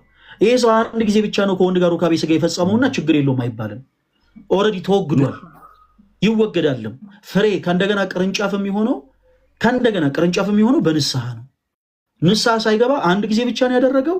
አይ ሌሎቹ 10 ጊዜ ደገም አደርገዋልና የእነሱ ይብሳል ምናምን የሚባል ነገር የለም። ቡራዬ እኔ እንደዛ እያልኩ አይደለም። አሁን አን ሪፐንታንት ሲን ሰው በህይወቱ ለምሳሌ አንድ ዮሐንስ መልእክት ላይ ምንድነው እሱ ህብረታችን ከአባት ከልጁም ከኢየሱስ ክርስቶስ ጋር ነው ይላል። እግዚአብሔር ደግሞ ብርሃን እንደሆነ ይናገርና ከእግዚአብሔር ጋር ህብረት አለን ብንል ነገር ግን በጨለማ ብንመላለስ እውነት በእኛ ውስጥ የለም ይላል አይደለ? ሰው ከብርሃን ጋር ህብረት እያደረገ በብርሃን ነው ሊመላለስ የሚችለው። ሰው ግን ክሌም አድርጎ በብርሃን ነው ያለሁት ከእግዚአብሔር ጋር ህብረት አለኝ ማለት እግዚአብሔር ብርሃን ስለሆነ በብርሃን ነው የሚመላለሰው። ከእግዚአብሔር ጋር ህብረት አለኝ ብሎ ድኛለው ብሎ ክሌም ቢያደርግም በጨለማ የሚመላለስ ከሆነ ይሄ ሰውዬ ሐሰተኛ ነው በቃ መጽሐፉ የሚናገር ሐሰተኛ ነው አይደለም ብቻ ሳይሆን ቡራዬ ይሄ ሰው አሁን ሐሰተኛ ነው ስንል በክርስቶስ አላመነም ወደሚል ሐሳብ ልትወስደው ነው። ሰዎች እሱም ብቻ ነው የፈራሁት። ኦኬ እንደዛ ካልሆነ በደንብ አድርገህ አዳምጠኝ፣ ሐሳቡን ስደመድምልህ። እምነት ከስራ ተለይቶ የሞተ ነው። እምነት ከስራ ተለይቶ ምን ያለ ነው? የሞተ ነው። ስለዚህ አንድ ሰው በክርስቶስ ኢየሱስ አምኖ ነገር ግን መልካም ስራን ባይሰራ መልካም ስራን ሳይሰራ የሚኖር ቢሆን አንድ ጊዜ የሚሆን 10 ጊዜ መልካም ስራን ካልሰራ እምነቱ ብቻውን እስክጨርስ ለምን አታደምጠኝም? ቦራ አሁን አንተ ስትናገር እስክጨርስ አይደል ያዳመጥኩ? ተረጋጋና አዳምጠኝ እሺ። ሁለት ጥቅሶችን የተወሰኑ 3 ጥቅሶችን ላንብብልህ ከቅድሙ ጥቅስ ጋር አገናኝቼ ማለት ነው። ቁጥር 14 ላይ እንደዚህ ይላል ቅዱስ ያዕቆብ በመልእክቱ ወንድሞቼ ሆይ እምነት አለኝ የሚል ምን አለኝ የሚል እምነት አለኝ የሚል ስራ ግን የሌለው ሰው ቢኖር ምን ይጠቅመዋል? እምነቱስ ሊያድነው ይችላልን? ይላል። አንድ ሰው እምነት አለኝ ብሎ ስራ ግን ባይኖረው ምን ይጠቅመዋል? ይሲ እምነቱስ ሊያድነው ይችላልን ብሎ ጠየቀ። ለምን እምነቱ ብቻው ሊያድነው አይችልም? እንዴት አለን? ወደኋላ እንመለስና የዮሐንስ ወንጌል ምዕራፍ 15 ከቁጥር 2 ገልጠን ስናነብ ጌታችን መድኃኒታችን ኢየሱስ ክርስቶስ እኔ የወይን ግንድ ነኝ ገበሬውም አባቴ ነው ካለ በኋላ ፍሬ የሚያፈራው አብዝቶ ሊያፈራ ያጠረዋል። አለቀ በቃ። በእርሱ አምኖ መልካም ፍሬ የሚያፈራ ሁሉ አብዝቶ እንዲያፈራ ያጠረዋል። በእርሱ አምኖ መልካም ፍሬ የማያፈራ ግን ይወገዳል፣ ያስወግደዋል አለ ጌታችን ኢየሱስ። ስለዚህ ማመኑ ብቻውን አልጠቀመውም ይሄን ሰው። ለምን? ምክንያቱም መልካም ፍሬን ስላላፈራ። ይሄ ሰው በክርስቶስ ኢየሱስ ካመነ በኋላ በበጎ ስራ መጽናት አለበት። እያንዳንዱ በክርስቶስ ኢየሱስ ያመነ ሰው በአጠቃላይ አሁን ኤክሴፕሽናል የሆኑ ነገሮችን ወደኋላ እናደርጋቸውና ሁሉም በክርስቶስ ኢየሱስ ያመነ ሰው በአጠቃላይ ሊያቅ ሊረዳ የሚገባው ትልቁ ነገር ምንድን ነው? በበጎ ስራ መጽናት አለበት። በክርስቶስ ኢየሱስ ካመነ በኋላ የክርስቲያን ህይወቱ በተጋድሎ ነው። ተጋድሎ ሊኖር ይገባል። በበጎ ስራ ሊጸና ይገባል። ኦኬ ሰው ነገር ግን አይ ኖ በበጎ ስራ አልጸናም መልካም ፍሬንም አላፈራም ካለ ግን በዛው ቅጽበት ይወገዳል ነው ያለው። ይወገዳል። በዛው ቅጽበትም ደግሞ በክርስቶስ ያላመነም ሰው እንዲሁ ይወገዳል። ቁጥር 6ን ስታነቡ በእኔ የማይኖር ቢሆን እንደ ቅርንጫፉ አለ ጌታችን ኢየሱስ። እንዴትኛው? ቁጥር 2 ላይ እንደተጠቀሰው በክርስቶስ አምኖ መልካም ፍሬ እንዳላፈራው ቅርንጫፍ ይወገዳል።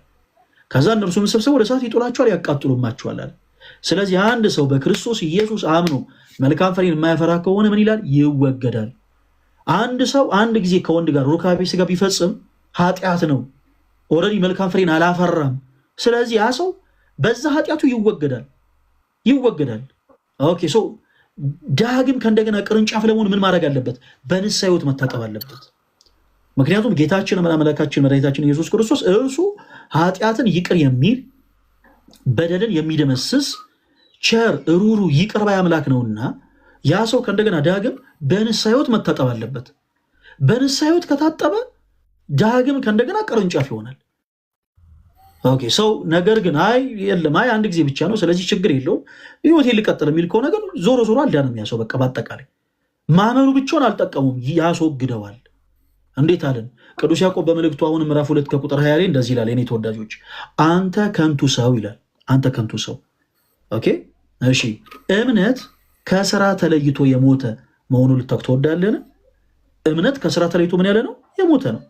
ያ ሰው በክርስቶስ እኮ አምኗል፣ ግን አንድ ጊዜ ነው። አንዲት ሴት ከአንዲት ሴት ጋር ሩካቤ ስጋ ፈጸመች፣ አንድ ጊዜ ፈጸመች፣ 10 ጊዜ ፈጸመች፣ ኃጢአት ነው። መልካም ፍሬን አላፈራችም። ኦኬ ሶ መልካም ፍሬን ባለማፍራቷ ትወገዳለች። በንስሐ ሕይወት ታጥባ መልካም በሆነው ፍሬ በንስሐ ሕይወት ታጥባ ወደ ክርስቶስ ዳግም ካልተመለሰች ተወግዳለች። እምነት ግን አለኝ በክርስቶስ ግድ የለም በቃ አንድ ጊዜ ብቻ ነው የሆነው ብላ ብትቀጥል፣ በተመሳሳይ ደግሞ ሕይወቷም ደግሞ ግብረ ሰዶም የሆነች ሴት አይ የለም ችግር የለውም ስራዬ ምንም ቢሆን ክርስቶስ ይቅር ይለኛል ብላ በክርስቶስ ማመኗን ብትቀጥልም እምነት ከስራ ተለይቶ ምን ያለን ተወዳጆች የሞተ ነው። የሞተ ነው። እምነት ከስራ ተለይቶ የሞተ ነው። ሁላችሁም ጻፉት ኮሜንት ሴክሽን ላይ። ስራ የሌለው እምነት በራሱ የሞተ ነው። ቅድም የዮሐንስ ወንጌል ምዕራፍ 15 ላይ እንደጠቀስ ነው ቁጥር 2 ላይ አንድ ሰው በክርስቶስ ኢየሱስ አምኖ ቅርንጫፍ ሆኖ ሰዎች በማመን ቅርንጫፍ ይሆናሉ። ቅርንጫፍ ሆኖ ከዛ በኋላ መልካም ፍሬን ማያፈራ ከሆነ ይወገዳል። ይወገዳል። ምንም ጥያቄና መልስ የለውም። መልካም ፍሬን ግን አብዝቶ የሚያፈራ ከሆነ ግን የክርስቶስ ኢየሱስ አባት አብዝቶ ደግሞ እንዲያፈራ ያጠረዋል። ስለዚህ ሁለት አካላት ይወገዳሉ ማለት ነው። አንደኛው በክርስቶስ ኢየሱስ ያላመኑ ሰዎች ቁጥር 6 ላይ እንደተጠቀሰው በክርስቶስ ኢየሱስ ያላመነ ሰው ምንም በጎ ነገር ቢያደርግ ምንም በመጽሐፍ ቅዱስ ላይ የተጠቀሱትን መልካም ፍሬዎች በአጠቃላይ ቢያፈራ የፈለገ ነገር ቢያደርግ በክርስቶስ ኢየሱስ እስካላመነ ድረስ ይወገዳል። ሁለተኛ ደግሞ በክርስቶስ ኢየሱስ አምነው መልካም ፍሬ ማያፈሩት በአጠቃላይ ይወገዳሉ። አንድ ጊዜ ቢሰሩት 10 ጊዜ ቢሰሩት ምናምን ይሄ ሰዎች ለራሳቸው የፈጠሩት አረዳድ እንጂ መጽሐፍ ቅዱስ የሚነግረን በአጭሩ በዛው ቅጽበት ይወገዳሉ። በዛው ቅጽበት ደግሞ ከእንደገና ቅርንጫፍ እንዲሆኑ ካስፈለገ ንስሐ መግባት አለባቸው። መልካም ስራ በሆኑ በንስሐ ሕይወት መመላለስ አለባቸው። ተመላልሰው ዳግም ቅርንጫፍ ይሆናሉ። አሁንም መልካም ፍሬን በማፍራት ይኖራሉ፣ ይቀጥላሉ። መልካም ፍሬን አሁንም ካላፈሩ ይወገዳሉ። ዳግም ከእንደገና ደግሞ ንስሐ ገብተው ቅርንጫፍ ይሆናሉ። ከዛ ውጭ ግን ማመናቸው ብቻውን ከመወገድ አያድናቸውም። ቁጥር 2 ላይ ያለውን ቅርንጫፍ ማመኑ ብቻውን ከመወገድ ስላላዳነ ሰው እምነት ከስራ ተለይቶ የሞተ ነው እንላለን። ወንድማችን ኩራ እናመሰግናለን። እሺ ስለነበረን ጊዜ ግን አንድ ቃል ብቻ ፍቀድልኝ። በቃ እኔም እፈቅድልሃለሁ። እኔ አሁን እስካል ማለት ከተወሰኑ ነገሮች በስተቀር ያ ማለት ምንድነው እሱ እኔ ሰው በመልካም ስራ መጽናት የለበትም የሚል መጽሐፍ ቅዱስ ያስተምራል ብዬ አላምንም። እኔም አላምንም፣ መጽሐፍ ቅዱስም ያንን አያስተምርም። ነገር ግን ሰው በክርስቶስ ኢየሱስ ካመነ በኋላ እዚህ ምድር ላይ እንዲኖር እግዚአብሔር እድሉን ከሰጠው የዳነው ራሱ ከኃጢአት ነው አይደል? ህዝቡን ሁሉ ከኃጢአታቸው ያድናቸዋል ብሏል። ለዚህ እኔ ከኃጢአት በክርስቶስ ኢየሱስ ድኛለሁ፣ እግዚአብሔር በምህረቱ በጸጋው አድኖኛል ብዬ በኃጢአት የምመላለስ ከሆነ እኔ ሐሰተኛ ነኝ። በቃ የዳንኩ ሰውም አይደለም። ምክንያቱም ድኛለሁ ብዬ ክሌም ያደረግኩት ራሱ ከምንድን ነው? እሱ ከኃጢአት ነው አይደል እንዴ? ስለዚህ በዛ ኃጢአት እየኖርኩኝ ንስሐ ገብቻለሁ ማለት ምን ማለት ነው? እናንተ ቀድሞ እንደዚህ ነበራችሁ፣ ጣዖት አምላኪ ነበራችሁ፣ እንዲነበራችሁ ዝሙት አድርጋላችሁ ብሎ ለምሳሌ አንደኛ ቆሮንቶስ ምዕራፍ 6 ላይ አሁን ግን ይላል በአምላካችን መንፈስ ታጥባችኋል፣ ጸድቃችኋል፣ ተቀድሳችኋል ይላል አይደለ? ስለዚህ ያንን ስራችንን ትተን ቀድሞ የነበርንበትን ህይወት ትተን ነው ከዛ ህይወት ወደ ክርስቶስ ወደ እግዚአብሔር ወደ ብርሃን ፊታችንን ያዞር ነው። እዛ እስካለን ድረስ ደግሞ እዚህ ምድር ላይ ያለ ሰው አይወድቅም ማለት ስላልሆነ ኃጢአት ስንሰራ ደግሞ እግዚአብሔር ራሱ መንገድ አዘጋጅቷል ነው። በቃ በኃጢአታችሁ ብትናዘዙባት ተብሏል አይደል እንዴ? ስለዚህ ከዛ ኃጢአት እንናዘዛለን፣ ያ ማለት ንስሐ እንገባለን። ተመልሰን በዛ ህይወት ውስጥ ላይፍ ስታይላችን አድርገን ጸንተን ልንኖር አንችል። ምክንያቱም አንደኛ ዮሐንስ በመልእክቱ ላይ ምንድነው እሱ የሚለው ከእርሱ የተወለደ ሁሉ ኃጢአትን አያደርግም ይላል። አያደርግም ማለት አንድ በሆነ ሞመንት ላይ አያደርግም ማለት አይደለም። በኃጢአት ጸንቶ መኖር አይችልም ነው። ከተቀበለው መንፈስ የተነሳ የእግዚአብሔር ጸጋም ስለሚረዳው ቀድሞ አቅም የለውም ነበር በኃጢአት ላይ አላድርግ ቢል ራሱ ላይችል ይችላል። ነገር ግን አሁን እግዚአብሔር መንፈሱን በሱ ውስጥ ስለሚያኖር አቅም ይሰጠዋል። አያ አቅም ስላለው ያንን እያሸነፈ ይሄዳል። በወደቀ ሰዓት ደግሞ ገና ያልከበረ ስለሆነ የትንሳኤ ስጋ ስላለበስን በንስሐ ህይወት እንመለሳለን ነው። እኔ በዚህ አምናለሁኝ፣ መጽሐፍ ቅዱስም ያስተምራል። ግን መዳን በእምነት ነው ሲባል እኔ ይህንን ስራ ስለሰራሁኝ ትምክህት ሆኖኝ ሁለቱ ስራዬና እምነቴ ተደምረው የዘላለምን ህይወት ያሰጡኛል ብዬ አላምንም። መጽሐፍ ቅዱስም አያስተምርም። ምክንያቱም አንተ መጽሐፍ ቅዱስ እንደዚህ ይላል። አሁንም ቡራ እኔ ልጨርሳ፣ ቅድም አቋርጬሃለሁ። ፈለገ ኖ አሁን የተናገርከው ስህተት ነው። የተናገርከው ስህተት ነው። እኔ የተናገርኩት ስህተት ነበር። ቡራ ቆይ ብራዘር ተረጋጋ እንጂ እኔ የተናገርኩት ስህተት ነበር እንዴ? እኔ የተናገርኩት ስህተት ነበር? ቅድም እኮ አላቋረጥኩህም። አቋርጠኸኛል አይደለም ያልኩት። ቅድም የተናገርኩት ስህተት ስላልሆነ ነው። ጸጥ ብለህ ያዳምጥከኝ ቡራ። ደይ ተረጋጋ እንጂ ወዳጄ፣ ቆይ አንድ ጊዜ አዳምጥ። እኔ ዝም ብዬ መናገር የፈለግኩትንማ ልናገር አይባልም። ስትሳሳትም አስቆማለሁ። ምክንያቱም ይሄ የኔ ቤት ነው። ቅድም እኔ አንተን ላቋርጥ ስሞክር ተረጋጋ፣ አዳምጠኝ ልጨርስ። አንተን አዳምጬ ቆይ አዳምጠኝ። ለጠየቀኝ ጥያቄ መልስ ስመልስ ነው። አሁን ግን አንተ ምንድን ነው ያልከኝ? የሆነች አንድ ነገር ልናገር ፍቀድልኝ አልክ። ፈቀድኩልህ። ከዛ የሆነች ሀሳብ ቀላቀልክ። አጠቃላይ ስቴትመንት ማስቀመጥ አለብኝ። ኖ አታስቀምጥ። አሁን የተናገርከው ስህተት ነው። በአጭሩ ስህተት የሆነን ጉዳይ ደግሞ ስትናገር የማስቆም ግዴታ አለብኝ እኔ። ይሄ ፕላትፎርም ምን ላደርግ የማስቆም ግዴታ አለብኝ። ስህተት ነው የተናገርከው እልሃለሁ። ወንድማችን የሆኑ ሀሳቦችን በጣም ስትቀላቀላቸው ነበረ እና የሆኑ ነገሮችን በአጭር ጥያቄ አጭር መልስ፣ ለምሳሌ ስም ማነው ስል ብሩክ ትለኛለህ። ነገሮችን ራስን ትታዘባቸዋለህ። ኦኬ፣ ሰዎች በክርስቶስ ኢየሱስ በማመን በበጎ ስራ በመጽናት የዘላለም ሕይወትን ያገኛሉ ወይስ አያገኙም? ያገኛሉ እኮ አልኩኝ ቅድም አይደል እንዴ? አሁን ደግሞ አያገኙም አልክ። እሺ ቅድም ለዛ ነው ይኸውልህ ነገሮችን እየቀላቀልክን ያልኩ ቡራዬ፣ ለዛ ነው። ምን አልክ መሰለህ? ሰዎች ኖ እኔ በክርስቶስ አምኜ ከዛ ደግሞ የሆኑ በጎ ስራዎችንም ደግሞ የጸናው በእነዚህ በሁለቱ የዘላለም ሕይወትን አገኛለሁ ብዬ አላምንም ወደ ማለት ተሸጋገርክ። መጽሐፍ ቅዱስ ደግሞ ምን ይለናል? ሰዎች አሁን አንተ እንዳልከው ስጠይቅ በክርስቶስ ኢየሱስ በማመን ከዛ በበጎ ስራ በመጽናት ደግሞ የዘላለም ሕይወትን ያገኛሉ። መልካም፣ አንድ አጭር ጥያቄ አሁን ልድገምልህ። እምነት ከስራ ተለይቶ የሞተ ነው ወይንስ አይደለም? ቅድም እኮ አነበብከው እሱን ያዕቆብ ላይ አንተ አንደበት መስማት ፈልጌ ነው። አንድ ጊዜ እምነት ከስራ ተለይቶ የሞተ ነው ወይስ አይደለም? የሞተ ነው። ቴንኪዩ። ሰዎች በክርስቶስ ኢየሱስ በማመን ቅርንጫፍ ይሆናሉ። ቅርንጫፍ ከሆኑ በኋላ መልካም ፍሬን የማያፈሩ ከሆነ ይወገዳሉ ወይስ አይወገዱ? ይወገዳሉ። ቴንኪዩ። በቃ አሁን ያልከን ሀሳብ በቂ ነው። እናመሰግናለን። እሺ እኔ ደግሞ ልጠይቅ። እሺ ጠይቀኝ፣ አንተ ጠይቀኝ። እሺ እኔ አንድ ሰው መልካም ስራ ሰራ፣ ማን ነው? በክርስቶስ ኢየሱስ አመነ።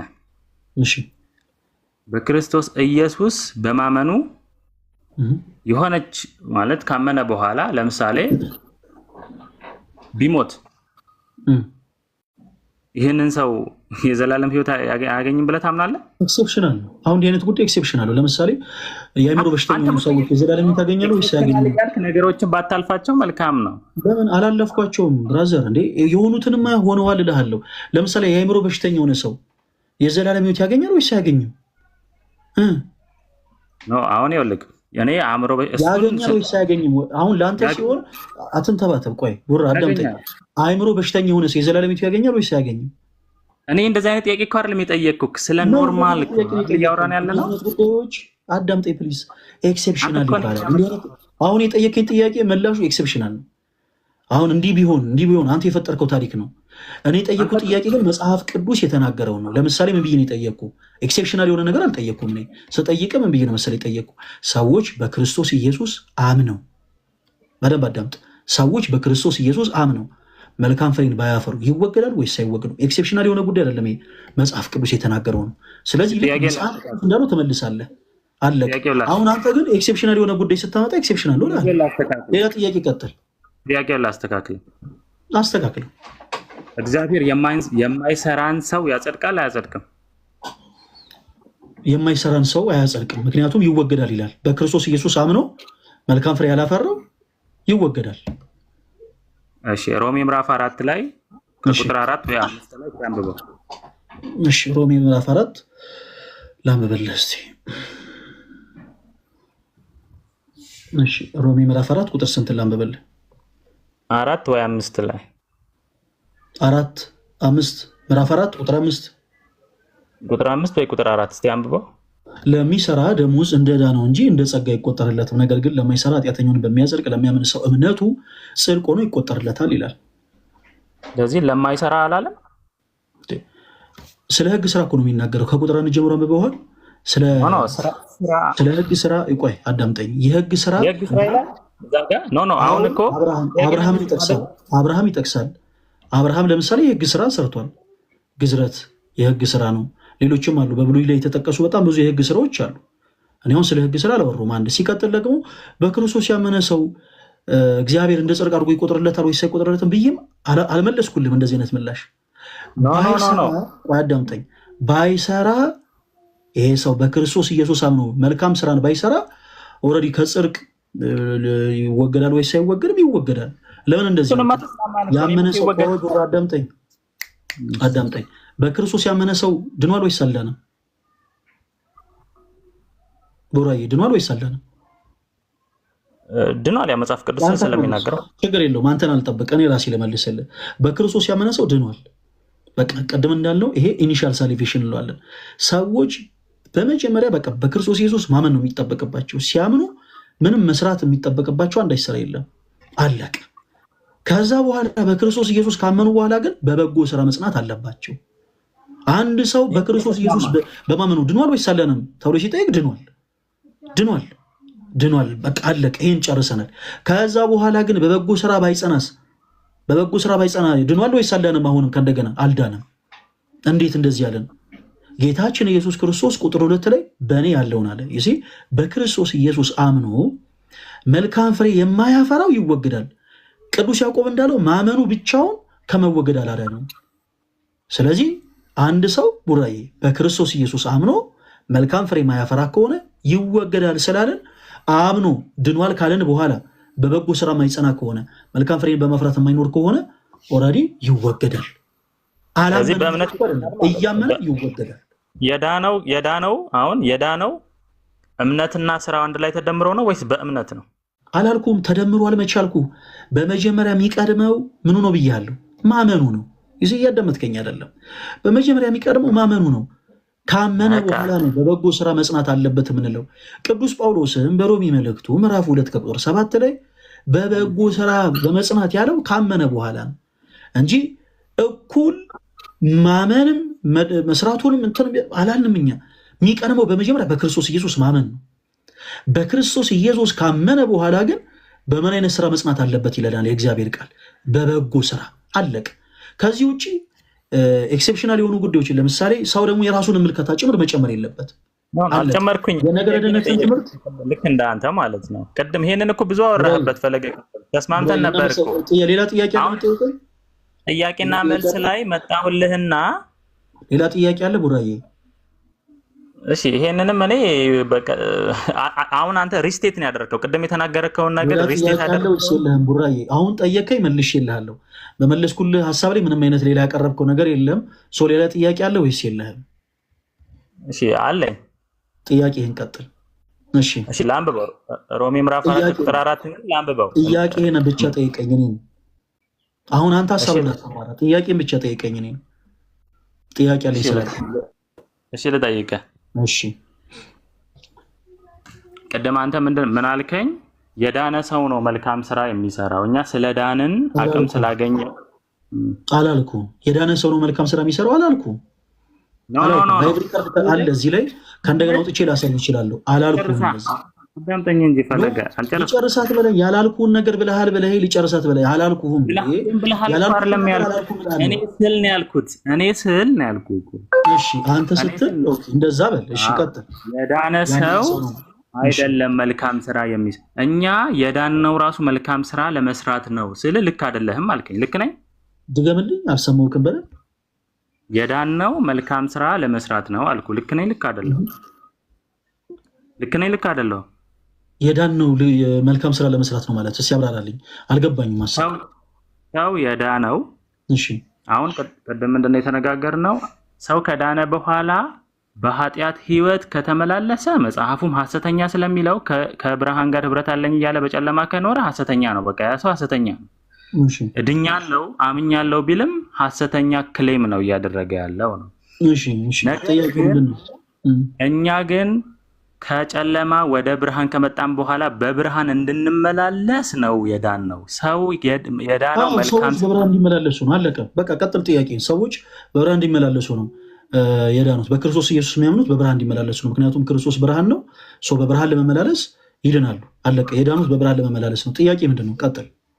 ለዚህ እኔ አሁን በእምነት ከዳነ የዳነው ደግሞ መልካም ስራ ለመስራት ከሆነ ሰው የሚድነው በእምነት ነው እንጂ በስራ አይደለም። ስራ ከእምነት ተከትሎ የሚመጣ ኢኒሻል ሳልቬሽን ከሆነ የጠየቀኝ በደንብ አዳምጠኝ። አሁን ሁለቱንም ላይ አይችል እንገረ እሱንም እኮ ኢኒሻል ሳልቬሽን ያለው እኮ አንተ ነው። አዳምጠኝ። ኢኒሻል ሳልቬሽንን ሰዎች በስራ ይድናሉ አላልኩም። እኔ አሁን ከኔ እኮ ምንም የሆነ ሀሳብ አፍርቄ አልነገርኩም። ለተናገርኩት ሀሳብ በአጠቃላይ ጥቅስ ይልሃለሁ። መጽሐፍ ቅዱስ ኢኒሻል ሳልቬሽን የሚል ነገር አለው እንዴ? ጠየቀኝ ስመልስ ደግሞ አዳምጠኛ ወዳጄ። አሁን እኔ እኮ እንዴት ጠይቀህም ከዛ ደግሞ ስመልስ ካላዳመጥክም አይሆንም። ጠይቃል። ስለዚህ ግድ ማዳመጥ አለብህ። ሰዎች በክርስቶስ ኢየሱስ በማመን ይድናሉ። ይሄንን እናምናለን። ይህንን ኢኒሻል ሳልቬሽን እንላለን። ይሄ በቃ መዳንን ሲጀምሩ፣ በነገራችን ላይ ክርስትና ራሱ የሚጀመረው በመዳን ነው። ክርስትና የሚጀመረው በመዳን ነው፣ በክርስቶስ ኢየሱስ አለቀ። ከዛ በኋላ ግን በበጎ ስራ መጽናት አለባቸው። እነማን? ክርስቶስን በማመን የዳኑት ሰዎች ክርስቶስን በማመን ድነዋል፣ ኦልሬዲ አምነዋል። ካመኑ በኋላ በበጎ ስራ መጽናት አለባቸው፣ መልካም ፍሬን ማፍራት አለባቸው። ማያፈሩ ከሆነ ይወገዳሉ። ይህንን አይደለም ያልኩት፣ ጌታችን ኢየሱስ ነው። በእኔ ያለውን አለ በክርስቶስ አምኖ፣ ይኸው በእኔ አምኖ መልካም ፍሬ የሚያፈራ አለ፣ መልካም ፍሬ ማያፈራ ብሎ ጠቀሰ። በክርስቶስ ኢየሱስ አምኖ መልካም ፍሬ የሚያፈራ አለ። ኦኬ ሶ የሚያፈሩት አባቴ ገበሬ የተባለው አባቴ አብዝተው እንዲያፈሩ ያጠራቸዋል አለ። ኦኬ ሶ በእኔ ደግሞ አምኖ ደግሞ መልካም ፍሬ ማያፈራ አለ። ሶ በክርስቶስ ኢየሱስ አምኖ ደግሞ መልካም ፍሬ ማያፈራው በአጠቃላይ አምኗል እኮ በክርስቶስ ኢየሱስ አምኗል። በክርስቶስ ኢየሱስ አምኖ ግን መልካም ፍሬ ማያፈራ ከሆነ ግን ይወገዳል። ማመኑ ብቻውን ከመወገዱ አላደነውም። ለምን? ምክንያቱም መልካም ፍሬ ምን አላለም? አላፈራም። ስለዚህ ቅዱስ ያዕቆብ በመልእክቱ የዮሐንስ ወንጌል ላይ የተጠቀሰውን ሀሳብ ተመልክቶ ቅዱስ ያዕቆብ በመልእክቱ ምን አለ መሰለ? እምነት ከስራ ተለይቶ የሞተ ነው አለ። እምነት ነው ያለው፣ ሌላ ነገር አይደለም ያለው። እሺ ስራ አይደለም ያለው። እምነት ከስራ ተለይቶ የሞተ ነው አለ። ለምን? ሰዎች በክርስቶስ ኢየሱስ አምነው እውነተኛ ከሆነው ከወይን ግንድ ጋር ተጣብቀው ቅርንጫፍ ሆነው መልካም ፍሬን የማያፈሩ ከሆነ ስለሚወገዱ፣ መልካም ፍሬን ባለማፍራታቸው ስለሚወገዱ እምነት ከስራ ተለይቶ የሞተ ነው አለ። ሲጀምር ራሱ እምነት በማመኔ ብቻ ድናለሁ የሚለውን አይነት ሰው ምን ብሎ ነው ምስል የሚጠራው? ቅዱስ ያዕቆብ አንተ ከንቱ ሰው ብሎ ነው የሚጠራው። እምነት ከስራ ተለይቶ የሞተ መሆኑን ልታውቅ ትወዳለህን? ከዛ ከፍ ስትል ደግሞ ወንድሞች ሆይ እምነት አለኝ የሚል ስራ ግን የሌለው ቢኖር እምነቱ ምን ይጠቅመዋል? እምነቱ ውስጥ ብቻውን ሊያድነው ይችላልን? አይችልም። ይህንን ጌታ መጣ ነው። እኛ ራሳችን ጽፈን አይደለም ደርሰነው አይደለም። በአጭሩ ስመልሰው የዮሐንስ ወንጌል ምዕራፍ 15 ቁጥር 2 ላይ ክርስቶስ ተናግሮትም አለቅ። ስለዚህ አንድ ሰው ካመነ በኋላ መልካም ፍሬን በማፍራቱ የዘላለም ሕይወትን ያገኛል። ቅዱስ ያዕቆብ በሮሜ መልእክቱ ምዕራፍ 2 ከቁጥር 7 ላይ በበጎ ስራ በመጽናት ብሏል። አየህ፣ በክርስቶስ አምኗል፣ ከዛ ደግሞ በበጎ ስራ ጸንቷል። ስለዚህ ምን ይሰጠዋል አለ? የዘላለም ሕይወት። ካልሆንስ ይወገዳል። ሌላ ጥያቄ አለው ወንድማችን ቦራ? እኔ አሁን ያልከው ማለት እኔ ስናገር እያቋረጥከኝ ስለሆነ ነው እንጂ እኔ አሁን ቅድም አልኩ እኮ መልካም ስራ አለኝ። ጥያቄህን ቀጥል። ፈለገ ግን ማለት ቢያንስ ሀሳቤን እንድገልጽ ብትፈቅድልኝ መልካም ነው። ምክንያቱም እስካሁን ተብራራ ነው። አይ ጥያቄህን ቀጥል። ጥያቄ አለ አይደል? አዎ ብለሃል። ጥያቄህን ቀጥል። ሮሜ ምዕራፍ 4 ላይ የህግ ስራ ነው አልክ አይደል? እሺ የመንፈስ ፍሬዎች ናቸው ብለህ ታምናለህ? እነዛ የህግ ስራ ሲሆን የመንፈስ ፍሬዎች ናቸው ብለህ ታምናለህ? ሮሜ 4 ላይ የተጠቀሰው እኔ አሁን እኔ የምጠይቅህ አይደለ? ቅድም አንተ መረዳት ደግሞ ማወቅ አለብኝ እንዴ? አሁን ዝም ብለህ እኔ ምንም ስለ መጽሐፍ ቅዱስ አልጠይቅ እኔ ብቻ ልጠይቅም አትበል። ሮሜ 4 ላይ ያለው የህግ ስራ እኔ በጣም የተጫንከኝ ነው ማለት ቅድም ጠይቀሃል ልመልስ ስትል እኔ ጸጥ በል ትለኛለህ። አሁን ደግሞ የኔ ጥያቄ ቡራ አዳምጠኝ። ለጠየቀው ጥያቄ ስመልስ ያንተ መረዳት ማወቅ አለብኝ። እሺ አሁን እኔ የምመለስበትን አይነት መንገድ ለአንተ ተመቸህም አልተመቸህም ቶ እሺ ይቆርቁርህም ቶ ብቻ ግን ልመልስልህ። ዋናው መልሱን መደል የምትፈልገው። ስለዚህ መልሱን ስመልስልህ አዳምጠኝ። አንተ የመንፈስ ፍሬዎች ናቸው ብለህ ታምናለህ? የህግ ስራ አይደሉም የመንፈስ ፍሬዎች ናቸው ብለህ ታምናለህ? እዚህ ላይ የተጠቀሱት ምን ላይ? ሮሜ 4 ላይ አሁን ያነሳው ሀሳብ ላይ እኔ የህግ ስራ በቀጥታ የሚል ዞሮ እኔ ስራ የሚለውን ነገር ተጽፏል አላልኩም። ቆይ አሁንም ተረጋጋ ወዳጄ። አሁን በቀጥታ ቃል በቃል ምናምን ሳልልህ ከቅድም ጀምሮ ቡራ እባክህን ስለ መድኃኒዓለም አውቆ የተኛ ቢቀሰቅሱት አይሰማም ይባላል። እንደዚህማ ግግም አትበልብኝ ወዳጄ። እኔ ቃል በቃል አላልኩም። ቃል በቃል አዳምጠኝ። አሁንም እዚህ ላይ አይ ቃሉ በቃል ደረጃ ምናምን አትበለኝ።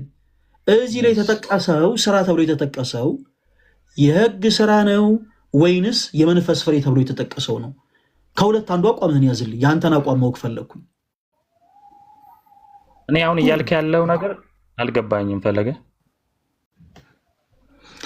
ኦኬ ስለዚህ ስለ ሮሜ 4 ጠይቅና ልክ ስትረዳ ወይናና እንደገና አሁን ተረድቻለሁ ካል ጥያቄውን ደግሜ እጠይቅሃለሁ። ሮሜ 4 ላይ የህግ ስራ አይደለም ብለህ መጣ ወደ እኔ። የህግ ስራ ተብሎ አይደለም የተጠቀሰው አልከኝ። ኦኬ አንተ ምን ብለን የተረዳኸው? የህግ ስራ ብለን የተረዳኸው ወይንስ የመንፈስ ፍሬ ብለን የተረዳኸው? የትኛውን ስራ ነው ብለህ የጠቀስከው ብዬ ጠየቅኩ። አንዱን አቋም ስራ ነው የሚለው በቃ ስራ። በጣም ጥሩ እሺ። የመንፈስ ፍሬዎች የሚባሉት ምን ምንድን ናቸው ንገረኝ እስቲ። አሁን አብርሃም የመንፈስ ፍሬዎችን አድርጓል እያለን ነው ወንድማችን።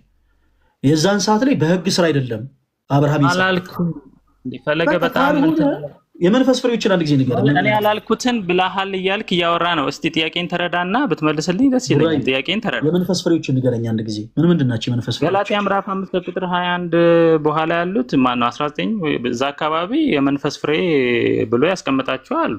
ምን ንገረኝ። የሥጋ ስራ የተገለጠ ነው ብሎም አስቀምጧል። ምን ጥቀስልኝ ያልኩህ እኔ እዛ ላይ ተቀምጧል ሳይሆን ምን ምንድን ናቸው ጥቀስልኝ እስቲ። ፍቅር ይላል ለምሳሌ። እሺ ጥቀስልኝ ነው። ጥቀስልኝ ማለት አንዱን ጥራልኝ አይደለም፣ ሁሉንም ጥቀስልኝ። አሁን እኮ እኔ ወደዛ ለምንድን ነው ግን የሄድከው? አልገባኝም ፈለገ። እኔ ማወቅ ስለፈለግኩኝ እንድናወራ እንድንግባባ ማወቅ። አንተ የተረዳህበትን መንገድ ተረድቼ ነው የማስረዳ። አንተ ምንም ባላወቅከው ሁኔታ ላይ ዝም ብዬ ብጮህ ከንቱ ጩኸት ነው የሚሆነው ወዳጄ። የመንፈስ ፍሬዎች ምን እኔ እኮ ጥያቄ ልጠይቅህ ነበረ። ጥያቄ መልሰህ ጠየቅህ። ልጠይቅህና ጥያቄ አዳምጠኝ። አንድ ሀሎተ እግዚአብሔርን የማያምን ሰው መጥቶ ሙሴ እንዴት ነው ቀይ ባህርን የከፈለው ስላለ ዝም ብዬ ሙሴ የከፈለው ብዬ አልመልስለትም። በመጀመሪያ በእግዚአብሔር ታምናለህ ወይስ አታምንም ብዬ ነው የምጠይቀው። አንተም ጥያቄን ለመጠየቅና ምላሹን ለማግኘት በመጀመሪያ የተረዳኸውን መረዳት እኔ ማወቅ አለብኝ። ምንም ባልተረዳህበት ሁኔታ፣ ምንም ባላወቅበት ሁኔታ ዝም ብለህ ጥያቄ ስላነሳ እናወራለን ማለት አይደለም። የመንፈስ ፍሬዎች ምን ምንድን ናቸው ንገረኝ።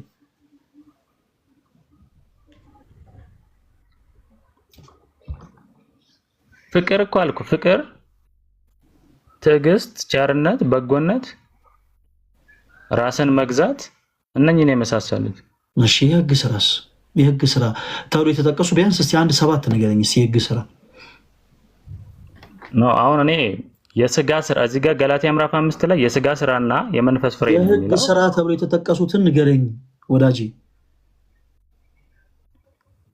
እኔ ግን በጣም ማለት አንተ እኔ የምጠይቅን ጥያቄ ብትመልስልኝ አይሻልም? በጥያቄ ላይ ጥያቄ ያነሳ ከምትል የህግ ስራ የተባሉትን ብቻ ነገር የመጨረሻ ጊዜ ነው ደግሜ የሚጠይቀህ። እሺ በጣም ስለደከመኝ ሰው ነኝና ስለሚደክመኝ አስወርዳለሁ። 7 የህግ ስራ ተብሎ የተጠቀሱትን ንገረኝ። 7 የህግ ስራ መጽሐፍ ቅዱስ ላይ የተጠቀሱ የህግ ስራ ተብሎ የተጠቀሱትን አንድ ጊዜ ንገረኝ። ቶሎ በል።